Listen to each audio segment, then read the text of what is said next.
Hi, I am Kelly Alston, your e-learning strategist who is passionate about helping you master the art of teaching online. And right now, I want to welcome you to the Discussion Frameworks versus Discussion Boards battle.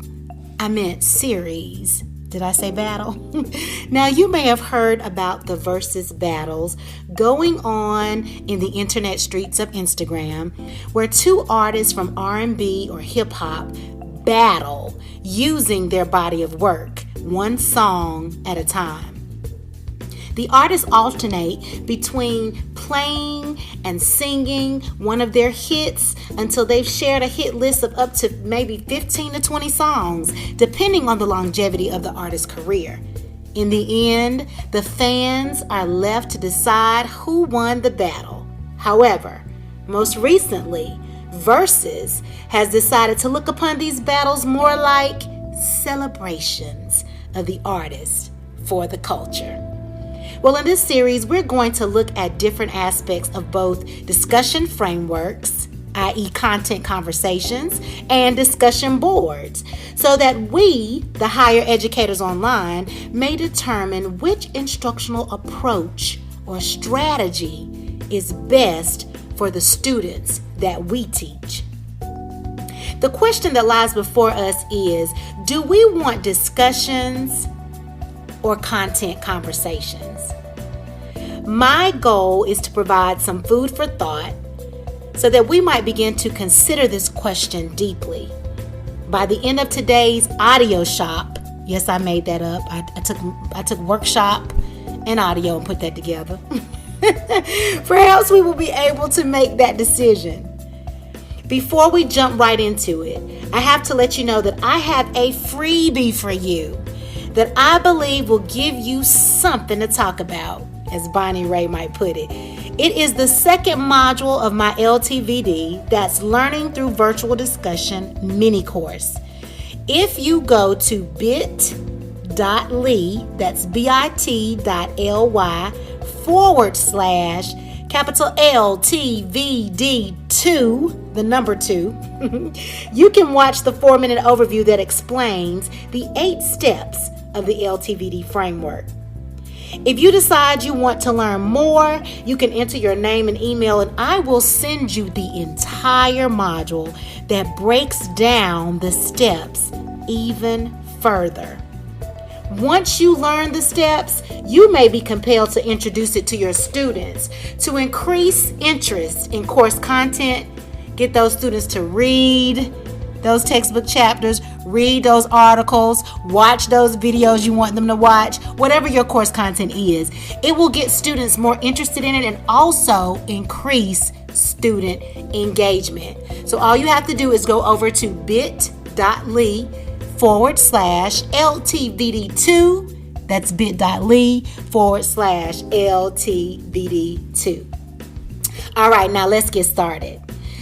Now, with all my workshops, I always tell you to grab a sheet of paper. You make your own homemade graphic organizer. So grab a sheet of paper and fold it in half. I want you to write discussion at the top on the left side and then write conversation on the top of the right side. Now, close your eyes and think about the word discussion. What is the first thing that comes to mind? Write it underneath the word discussion. Now, listen to these 2 definitions by Merriam-Webster. Number 1, a consideration of a question in open and usually informal debate. And number 2, a formal treatment of a topic in speech and writing. Now, review what you wrote when you thought about discussion. Were you and Merriam-Webster on the same page? Okay, let's do the same thing on the other side of your paper with the word conversation. Close your eyes and think about that word. What comes to mind when you hear the word conversation? Here's what Merriam-Webster has to say. Number 1, it is an oral exchange of sentiments, observations, opinions, or ideas. And number 2, it is an instance of such exchange, a talk. Now, if we were to compare and contrast the two, what would you say they have in common? How would you say they differ? For me, a discussion sounds a little more serious, perhaps. It's more structured. While a conversation sounded a little bit more warm, more inviting, more open. But how about you? Share your thoughts with me in the comments. All right, so now it's story time. If you've ever watched one of my videos, you know sometimes I have to take it back. So I'm going to take it back only because I think you might be able to relate to my experience. We're going to go all the way back to 2004 when I first started teaching full-time online. In those days, I was only given a rubric that laid out the essential elements of good course design. And guess what was included in that rubric? A discussion board. Now, I had never taken a course online myself, and I was used to teaching in person like many of you, so this was all new to me. But I found out how this discussion board was supposed to work, and I included it as an integral part of my courses. After 2 years of discussion boards, I was dissatisfied and worn out. I began to question why I was even using it. I thought so deeply about my students' assignments, making sure that they aligned with the learning outcomes, but yet I just blindly included this discussion board in every single course because this rubric told me to do so. Well, since I was a little girl, things have had to make sense to me. My mother even told me one time, Kelly Alston, you do not have to understand everything. But that did not deter the analytical thinker in me. As a result, continuing to use discussion board forums in my courses just did not add up, especially since most of my students seemed to be going through the motions, discussing for discussion's sake, and not really having a meaningful dialogic exchange. Nod your head right now if you can relate. I see you. I know that you can. And no matter how many examples of quality posts that I put up or the training that I gave them on what a quality response entailed, the feedback that I gave them week after week, after a couple of weeks into the course, the posts seemingly worsened, or there were just a handful of students who fulfilled the criteria. Okay, so why am I sharing that? Again, it's because I want us to think about why the discussion board is such a common tool. And I believe you can relate to something that I said.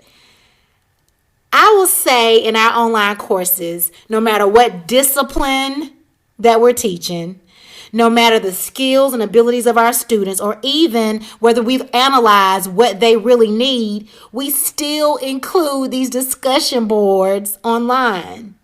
In fact, I took 3 years of courses in a doctoral program, and guess what every single course had? 48 hours of courses, and guess what they had? Let me calm down. A weekly discussion board requirement. Why is that? Please share with me in the comments.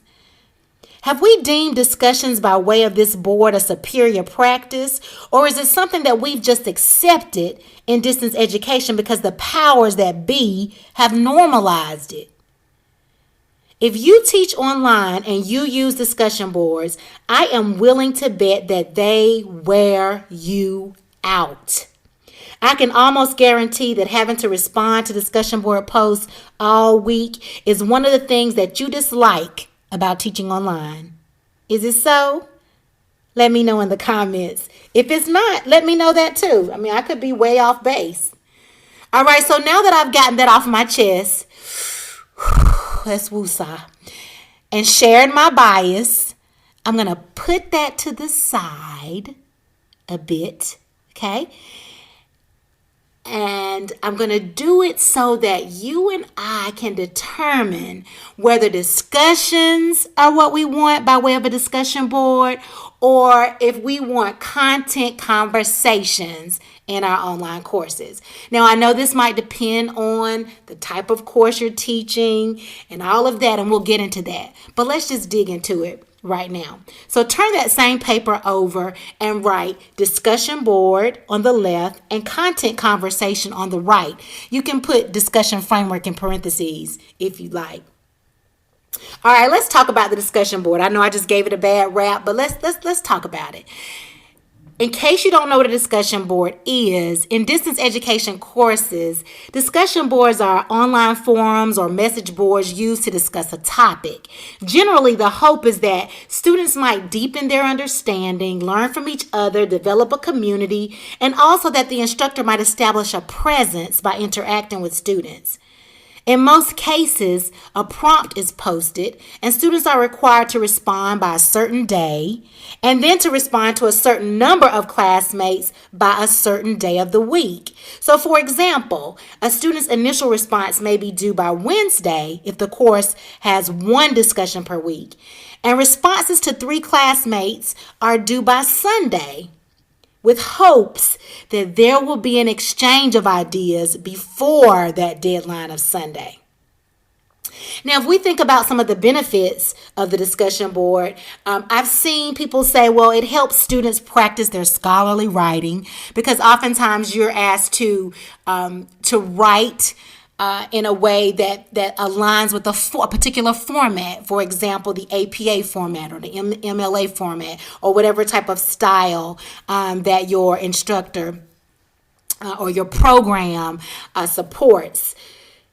It also gives your students an opportunity to read other people's perspectives, other people's responses, and then respond when it's convenient for them, within reason, because of course I gave you those deadlines. Students also have time to research what someone may have posted, and this is good for those reflective thinkers. So if you go through the literature, you may find, these reasons or these benefits of the discussion board. I'm sure you can think of some more. If you can, go ahead and put them in the comments. So now let's go to the other side of our paper and let's think about the discussion framework. Now, if you have not watched my video using discussion frameworks to direct and strengthen intellectual conversations on YouTube, please take 15 minutes out of your day after you listen to this and watch it. I really break it down, but here I'm going to share a quick explanation. A discussion framework, this is my personal definition, is a student-centered constructional system that gives direction and strength to an intellectual conversation. Students get to talk live about any content that you have selected or that they have selected. It could be an article, a textbook chapter, a video, a movie, a poem, a webinar, documentary, anything. Students prepare for the talk because they follow 4 to 8 steps that build from lower level thinking to higher level thinking. So prior to the conversation, they have the opportunity to prepare because they know exactly what the steps are. Now, when they meet with each other, there are time frames for each step. So students are able to stay on task because they know how much time to devote to each one. Now, because this is a live conversation, it is perfect for a synchronous course, whereas you may find the discussion board in an asynchronous course. However, it could also be an option for an asynchronous course that schedules those optional live sessions, or that allows students to sign up for group sessions, for small group sessions that are convenient for them. Now, again, you can learn more about that in my discussion framework video that I mentioned a few minutes ago. Also, with your discussion framework, the students are going to have 4 major group roles.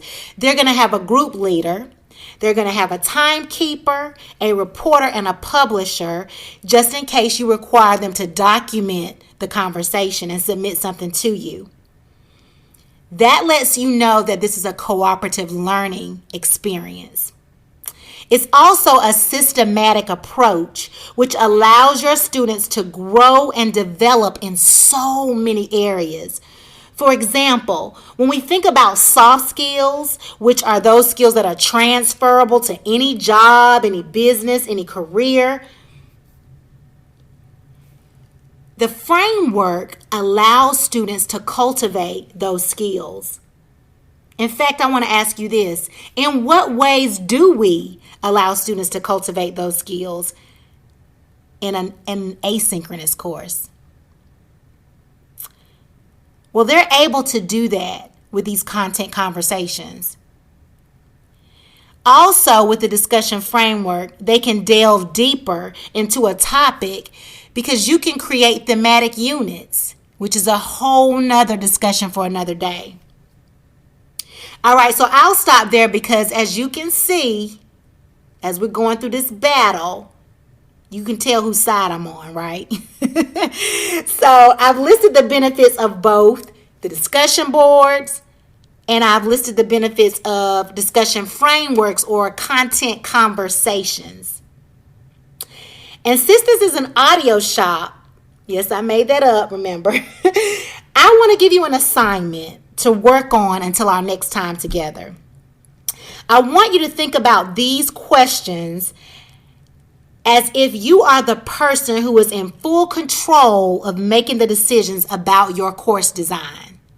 Forget about convenience, forget about all of that, and just say, what is best for my students? Keep that in the back of your mind as you answer these 5 questions. Number 1, based on the major course objectives or even the student's future career endeavors, how important is it for them to work with others to deepen their understanding of concepts? Your second question is, what are the advantages of offering time for small group conversations about a piece of content? Number 3, based on the major course objectives or even the student's future career endeavors, again, how important is it for students to practice scholarly writing within a forum? Number 4, what kind of soft skills will students need to master to be successful in the marketplace? So when we're talking about soft skills, just in case you're not sure what I'm talking about, that's communication skills, oral and written, that's problem solving, that's teamwork and collaboration, those types of skills that are transferable to any job. And number 5, in what ways might the discussion board or the content conversation cultivate these skills? Now, I'm a teacher educator, and the reason why my vote is for content conversations is because I understand that educators have to interact with a professional learning community once they graduate, with parents. They need the support of veterans in the field. They need the ideas and the experiences, the expertise of those veterans, as well as the fresh ideas of brand new teachers. And so I find it very, very challenging to create that experience with the discussion board. But you may be able to tell me differently. And if you've had a positive experience with the discussion board, I really would like to hear from you. So once you've answered these 5 questions, taking you some time, I want you to head on over, as also part of your assignment, to bit.ly/LTVD2. That's the number 2. To learn how you can incorporate content conversations in your course. I want you to be able to weigh the pros and the cons. So once you get there, you watch that 4-minute overview. I want to give you an entire module for free, breaking down all of the steps. And if you're still here with me, please click the subscribe button, the notification bell, and join me back here for our next audio shop. Until next time, I am Kelly Alston, encouraging you to continue creating dynamic learning communities online. Bye-bye.